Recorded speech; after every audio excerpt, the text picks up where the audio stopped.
Lecture du livre Patriarches et prophètes d'Ellen White. Chapitre 73. Dernière année de David. La défaite d'Absalom ne ramena pas immédiatement la paix dans le royaume. Les territoires qui avaient participé à la sédition étaient si considérables que David ne voulut pas reprendre le pouvoir et retourner dans sa capitale sans y être invité par les tribus. Au milieu de l'effervescence qui suivit la ruine du parti rebelle, on ne se pressa pas de rappeler le roi. Finalement, Juda s'étant décidé à le ramener, la jalousie des autres tribus donna lieu à une contre-révolution bientôt apaisée et l'ordre fut rétabli. L'histoire de David nous fournit un des exemples les plus frappants des dangers qui accompagnent le pouvoir, la richesse et les honneurs recherchés avec tant d'ardeur. Peu d'hommes, cependant, ont passé comme ce roi par autant d'épreuves destinées à y préparer. Par la volonté de Dieu, son enfance s'écoula sur des collines solitaires, dans l'humble occupation d'un gardien de brebis.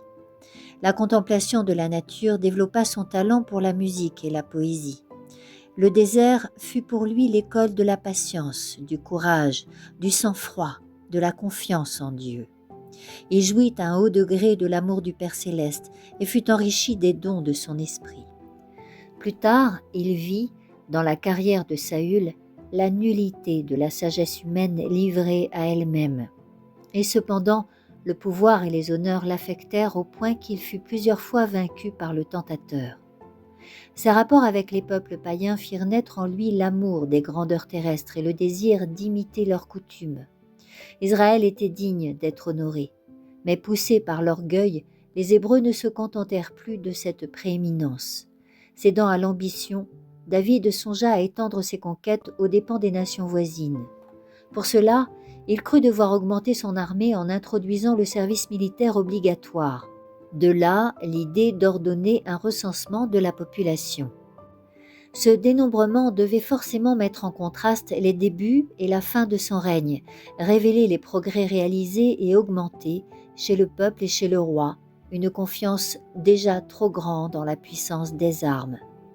Ce danger est signalé en ces termes par le récit sacré. Satan s'éleva contre Israël et il excita David à faire le recensement d'Israël. La prospérité dont Israël avait joui sous David était due à la bénédiction de Dieu et non à l'habileté de son roi ou à la force de ses armées. En augmentant les effectifs militaires, on allait donner aux nations environnantes l'impression que la confiance d'Israël reposait non sur la puissance du Très-Haut, mais sur celle de ses guerriers. Néanmoins, quoique fier de sa grandeur nationale, le peuple n'envisagea pas avec faveur l'idée de l'accroissement de la force armée. Le recensement proposé par David ayant causé beaucoup de mécontentement, on jugea à propos d'y employer des officiers plutôt que des prêtres et des magistrats comme on avait fait jusqu'alors. Ce projet était directement opposé au principe de la théocratie. Quelque peu scrupuleux que Joab se fût montré auparavant, il dit lui-même à David « Puisse l'Éternel rendre son peuple 100 fois plus nombreux. Ô roi, mon Seigneur, ne sont-ils pas tous serviteurs de mon Seigneur? Pourquoi mon Seigneur demande-t-il cela? Pourquoi charger Israël d'un tel péché ?» Mais la parole du roi prévalut sur l'opposition de Joab qui se mit donc en route et parcourut tout le territoire d'Israël. Puis il revint à Jérusalem. Le dénombrement n'était pas achevé que David reconnut son erreur. Plein de remords, il dit à Dieu « J'ai commis un très grand péché en agissant ainsi. Daigne maintenant pardonner la faute commise par ton serviteur, car j'ai agi tout à fait en insensé. » Le lendemain, le prophète Gad lui apporta ce message. « Ainsi parle l'Éternel. J'ai 3 sortes de châtiments à te proposer. Choisis l'un d'eux et je te l'infligerai. Accepte ou bien 3 années de famine, ou bien 3 mois pendant lesquels tu seras mis en fuite par tes adversaires et atteint par l'épée de tes ennemis, ou encore 3 jours pendant lesquels, l'épée de l'Éternel étant dans le pays, l'ange de l'Éternel portera la destruction dans tout le territoire d'Israël. » Le prophète ajouta, « Décide maintenant ce que je dois répondre à celui qui m'a envoyé. » David répondit à Gad, « Mon angoisse est très grande. Eh bien, j'aime mieux tomber entre les mains de l'Éternel, car ses compassions sont infinies. Mais puissais-je ne pas tomber entre les mains des hommes? » L'Éternel fit donc sévir la peste en Israël, et il périt 70 000 Israélites. Le fléau n'avait pas encore atteint la capitale que David, ayant levé les yeux, vit l'ange de l'Éternel qui se tenait entre la terre et le ciel, ayant à la main une épée nue, tournée contre Jérusalem. Aussitôt David et les anciens, couverts de sacs, tombèrent le visage contre terre. David dit à Dieu, « N'est-ce pas moi qui ai donné l'ordre de faire le recensement du peuple? C'est moi qui ai péché, c'est moi qui ai mal agi. Mais ces brebis, qu'ont-elles fait? Éternel, mon Dieu, que ta main s'apesantisse sur moi, je te prie, et sur la maison de mon père, mais qu'elle ne s'apesantisse pas sur ton peuple pour le frapper. » Opposé au recensement, le peuple n'avait pas moins caressé les ambitions qui avaient poussé David à son projet. De même que Dieu avait châtié David par le péché d'Absalom, il punissait par la faute du roi les péchés d'Israël. L'ange destructeur avait arrêté sa marche au dehors de Jérusalem et se trouvait debout sur le mont Morija, près de l'aire d'Ornan, le Jébusien. Sur l'ordre de l'Éternel, David s'y rendit et bâtit là un autel en l'honneur de l'Éternel. Il offrit des holocaustes et des sacrifices d'action de grâce et invoqua l'Éternel. Alors l'Éternel lui répondit en envoyant le feu du ciel sur l'autel de l'holocauste. Ainsi le courroux de l'Éternel fut apaisé à l'égard du pays, et le fléau se retira d'Israël. L'endroit sur lequel l'autel avait été dressé étant destiné à être un lieu sacré, Ornan, son propriétaire, l'offrit à David à titre de présent. Le roi refusa. Il lui dit, « Non, non, je veux acheter le tout à sa vraie valeur, car je ne prendrai pas ce qui t'appartient pour le donner à l'Éternel, et je ne lui offrirai pas un holocauste qui ne coûte rien. » David donna donc à Ornan, pour cet emplacement, le poids de 600 siècles d'or. Cet endroit, rendu mémorable déjà par l'autel qu'Abraham y avait construit pour offrir Isaac, sanctifié maintenant par cette grande délivrance, fut plus tard choisi par Salomon pour y construire le temple qui porta son nom. Un nuage encore devait assombrir les dernières années de David. Il était arrivé à l'âge de 70 ans. Les privations et les fatigues de sa jeunesse, les nombreuses guerres, les soucis et les tribulations qui avaient suivi avaient épuisé sa vitalité. Bien que son esprit eût conservé toute sa lucidité, la faiblesse de l'âge et l'amour de la retraite l'empêchaient de se rendre compte de ce qui se passait dans son royaume. Une nouvelle révolte éclata à l'ombre de son trône. Celui de ses fils qui aspire maintenant au trône est Adonijah, homme d'une grande beauté, mais insouciant et sans principe. À peine avait-il reçu dans son jeune âge quelques notions de discipline. Son père ne lui avait jamais fait un reproche en lui disant « Pourquoi agis-tu ainsi ?» Comme successeur de David, Dieu avait désigné Salomon, plus qualifié pour occuper le trône de son frère plus âgé. Malgré que ce choix fût connu de tous, cela n'empêcha pas Adonijah de trouver des adhérents. Joab, qui, malgré ses crimes, était resté fidèle à la couronne, ainsi qu'Abiathar, le grand prêtre, se joignirent cette fois à la conspiration. La révolte était sur le point d'éclater, et les conspirateurs se réunirent autour d'un grand festin à l'extrémité de la ville pour y proclamer roi Adonijah. Mais leur plan fut déjoué grâce à la promptitude de quelques personnes fidèles à David, notamment Tsadok, le prêtre, Nathan, le prophète, et Bathséba, mère de Salomon. Ils informèrent le roi de ce qui se passait et lui rappelèrent que c'était Salomon qui devait lui succéder. David abdiqua sur le champ en faveur de Salomon, qui fut immédiatement proclamé roi. La conspiration était étouffée. Les principaux fauteurs de cette révolte étaient passibles de mort. Abiathar eut la vie sauve à cause de ses fonctions de grand prêtre et de sa fidélité antérieure. mais il fut destitué de sa charge qui passa à la famille de Tsadok. Joab et Adonijah furent épargnés, mais ils subirent la peine capitale après la mort de David. La sentence qui frappait le fils du roi complétait le quadruple châtiment annoncé par Dieu pour témoigner son horreur du péché commis par le roi d'Israël. Dès les premières années de son règne, un projet qui avait été cher à David était la construction d'un temple à l'Éternel. Bien que privé de la joie de mettre ce plan à exécution, il avait apporté beaucoup de zèle à réunir les matériaux précieux qui devaient servir à l'embellissement de l'édifice. À cet effet, il amassa de l'or, de l'argent, des pierres d'onyx et d'autres pierres précieuses, du marbre et des bois fins. Le moment était venu de remettre ces richesses entre les mains de ceux qui allaient être chargés de l'exécution de cette grande entreprise. Voyant sa fin approcher, le roi convoqua les princes d'Israël et les représentants des diverses parties du territoire pour leur confier ses richesses, leur faire ses recommandations et s'assurer de leur sympathie et de leur concours. On ne s'attendait pas que David procédât personnellement à ce transfert en raison de sa grande faiblesse. Mais l'Esprit descendit sur lui et il put adresser encore une fois la parole à son peuple avec une ferveur et une autorité plus grande même qu'autrefois.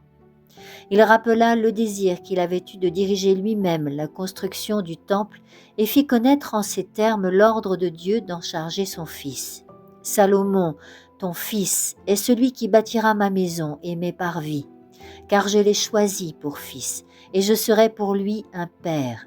J'affermirai pour toujours sa royauté s'il s'applique à pratiquer mes commandements et mes préceptes comme il le fait aujourd'hui. » Le roi continua. « Maintenant donc, aux yeux de tout Israël, de l'assemblée de l'Éternel et de notre Dieu qui nous entend, je vous supplie de garder et d'observer avec soin tous les commandements de l'Éternel, votre Dieu, afin que vous possédiez ce bon pays et que vous en transmettiez l'héritage à vos enfants après vous à perpétuité. » David sait par expérience combien est douloureux le sentier de celui qui s'éloigne de Dieu. Il a senti l'aiguillon de la loi violée. Il a moissonné les fruits du péché. Aussi éprouve-t-il un profond désir de voir les chefs de son peuple demeurer fidèles à Dieu, et Salomon éviter les fautes qui ont affaibli son autorité, assombri sa vie et entaché l'honneur de Dieu. Il n'ignore pas que pour résister aux tentations qui assailleront sûrement son fils, celui-là aura besoin d'un cœur humble, d'une continuelle confiance en Dieu et d'une vigilance constante. Les hommes haut placés sont les principaux points de mire des attaques de Satan. David se tourna vers son fils et lui dit : « Et toi, Salomon, mon fils, connais le Dieu de ton père, sers-le d'un cœur intègre et prompt à l'obéissance. Car l'Éternel sonde les cœurs et il pénètre tous les desseins et toutes les pensées. Si tu le cherches, il se fera trouver de toi, mais si tu l'abandonnes, il te rejettera pour toujours. Considère maintenant que c'est toi que l'Éternel a choisi pour bâtir une maison qui sera son sanctuaire.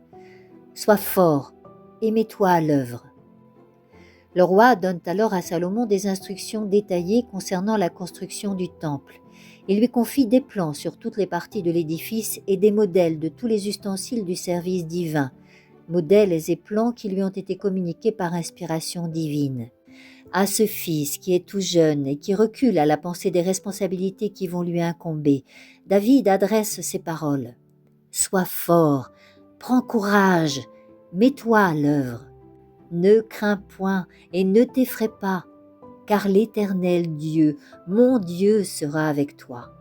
Il ne te délaissera point et ne t'abandonnera pas. » Puis, se tournant de nouveau vers la vaste assemblée qui est devant lui, David reprend.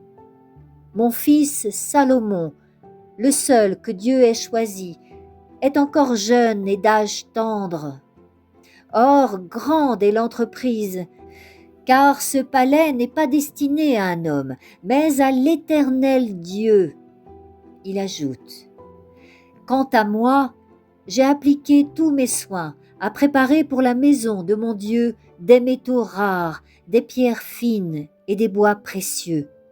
De plus, dans mon amour pour la maison de mon Dieu, tout l'or et tout l'argent que je possède en propre, je le donne à la maison de mon Dieu, outre ce que j'ai préparé pour la construction du sanctuaire. 3000 talents d'or, de l'or d'Ophir, et 7000 talents d'argent épuré, destinés à revêtir les parois des salles. Qui de vous est disposé à présenter volontairement aujourd'hui son offrande à l'Éternel? La multitude y répondit avec empressement. Alors les chefs des familles, les chefs des tribus d'Israël, les chefs de milliers et de centaines, ainsi que les intendants du roi, firent des offrandes volontaires. Ils donnèrent, pour le service de la maison de Dieu, 5000 talents d'or, 10 000 darics, 10 000 talents d'argent, 18 000 talents d'airain et 100 000 talents de fer. Ceux qui possédaient des pierres précieuses les remirent pour le trésor du temple de l'Éternel. Le peuple se réjouit de ces libéralités, car c'est de bon cœur qu'elles étaient faites à l'Éternel. Le roi David en éprouva aussi une grande joie. David bénit l'Éternel en présence de toute l'assemblée, et il dit : « Ô Éternel, Dieu d'Israël, notre Père, béni sois-tu d'éternité en éternité. À toi, ô Éternel, la grandeur, la force et la magnificence, l'éternité et la splendeur, car tout ce qui est dans les cieux et sur la terre t'appartient.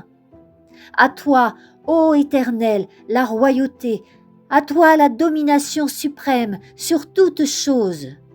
Tu es le souverain maître de tout. Dans ta main sont la force et la puissance, et c'est ta main qui peut élever et affermir toutes choses. Maintenant donc, ô notre Dieu, nous te louons et nous célébrons ton nom glorieux. Qui suis-je, en effet, et qui est mon peuple pour que nous soyons capables de te consacrer de telles offrandes? Oui, tout vient de toi. C'est de ta main que nous avons reçu ce que nous t'avons donné.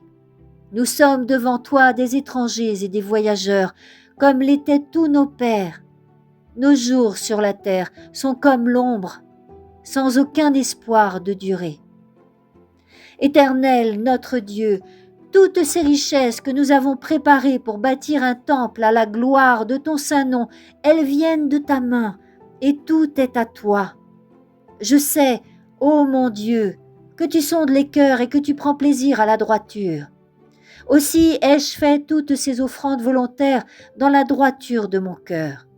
De même, je vois avec joie ton peuple, ici réuni, t'apporter volontairement ces offrandes.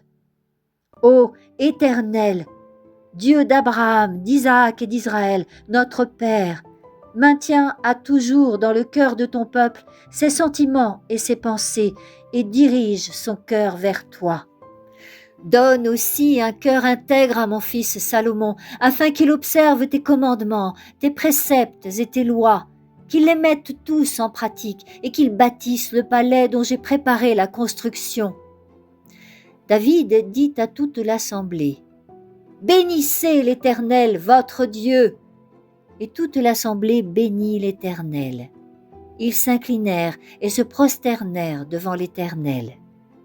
David amassa de riches matériaux pour la construction et l'embellissement du futur temple. Il composa les hymnes glorieux qui devaient retentir dans ses parvis. À la vue des largesses des princes d'Israël, son cœur déborde de joie. Il adresse ses louanges à Dieu qui a mis ses dispositions dans leur cœur. Tout ce que l'homme reçoit de la munificence céleste appartient encore au divin donateur. C'est lui qui le place entre nos mains pour éprouver la profondeur de notre amour et de notre gratitude. Qu'il s'agisse des richesses matérielles ou de l'intelligence, nous devons les déposer en offrande volontaire aux pieds du Sauveur et dire avec David : « Tout vient de toi. C'est de ta main que nous avons reçu ce que nous t'avons donné. » À mesure qu'il sent la mort approcher, David concentre davantage toute sa sollicitude sur Salomon et sur son peuple, dont la fidélité va dépendre en grande mesure de celle de son roi. Dans ses dernières recommandations, il lui dit : « Je m'en vais par le chemin que prennent tous les fils de la terre. Prends courage et sois un homme. Obéis fidèlement à la volonté de l'Éternel, ton Dieu, en marchant dans ses voies, en observant ses lois, ses commandements, ses préceptes et ses enseignements. C'est ainsi que tu réussiras dans tout ce que tu feras et partout où tu iras, et que l'Éternel accomplira la parole qu'il a prononcée à mon égard, quand il a dit « Si tes fils prennent garde à leur conduite, et s'ils marchent fidèlement en ma présence, de tout leur cœur et de toute leur âme, tu auras toujours un de tes descendants sur le trône d'Israël. » Les dernières paroles de David, telles que l'Écriture nous les a conservées, sont un cantique où éclate en accents sublimes sa ferme confiance en Dieu et une foi inébranlable. Oracle de David, fils d'Isaïe. Oracle de l'homme qui fut élevé si haut. Celui qui fut loin du Dieu de Jacob et le doux chantre d'Israël. L'Esprit de l'Éternel parle par ma bouche, et sa parole est sur mes lèvres. Le Dieu d'Israël a parlé.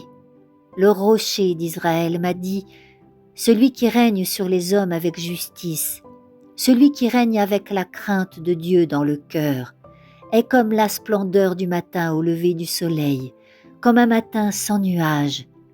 Ses rayons font germer de la terre la verdure après la pluie. C'est ainsi que Dieu agit avec ma maison. Car il a fait avec moi une alliance éternelle, alliance parfaite en tout point et parfaitement observée. Oui, il donnera à mon bouclier tout son apaisement, il accomplira tous mes vœux. Si la faute de David a été grande, son repentir fut sincère, son amour profond et ardente sa foi. Dieu lui a beaucoup pardonné, aussi peut-il l'aimer beaucoup en retour. Les psaumes du roi d'Israël, en effet, nous font passer à travers toutes les phases de l'expérience religieuse. Des profondeurs de la culpabilité consciente et du remords, ils nous transportent jusque sur les hauteurs séraphiques de la foi la plus sereine et de la communion avec Dieu. La vie du roi David nous enseigne que si le péché n'apporte que le malheur et la honte, l'amour et la miséricorde de Dieu descendent jusque dans les plus noirs abîmes du mal pour en ramener l'âme repentante et la transporter sur les sommets sublimes réservés aux fidèles. La carrière du roi berger est l'un des plus puissants témoignages qui soit de la fidélité, de la justice et de la miséricorde de Dieu. L'homme fuit comme une ombre, mais la parole de notre Dieu demeure éternellement. La bonté de l'Éternel pour ceux qui le craignent subsiste de tout temps et à toujours. Et sa justice s'étend aux enfants de leurs enfants, à tous ceux qui gardent son alliance et se rappellent ses commandements, afin de les mettre en pratique. Tout ce que Dieu fait subsiste à toujours. Glorieuses sont les promesses faites à la maison de David, promesses qui embrassent les âges éternels et ont leur couronnement en la personne de Jésus-Christ. Dieu les a confirmées en ces termes. « J'ai fait ce serment à David, mon serviteur. Ma main le soutiendra et mon bras le fortifiera. Ma fidélité et ma bonté seront avec lui, et par la puissance de mon nom, il pourra relever la tête. J'étendrai sa main puissante sur la mer et son empire sur les fleuves.